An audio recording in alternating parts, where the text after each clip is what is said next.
पाहुणं काय म्हणते ती? आपल्याला 2 एकर रान आहे म्हणून पाहुणं पुरगी द्यायला नाही म्हणते ती. शांताबाईच्या नाचाला काय खावर समजलं काय? खावर नाही ते खोबे. कोबा असू नाही तर वांगा असू दे, आम्हाला 2 एकर वाल्याला पोरगी द्यायची नाही. याच 2 एकरात आम्ही चंदन लावणार आहे लहान.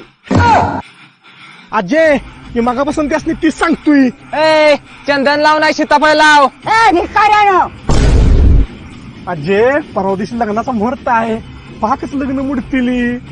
झुकणार नाही म्हातारी त्याच मुहूर्तावर. तुझं लग्न श्रीवल्ली संगच लावणार, ती पण यांच्या समोर लावणार. अजय लगीन माझं म्हशी संग लावतेस काय? गप भाड्या, ती मस नव श्रीवल्ली आहे. आयो रे बा.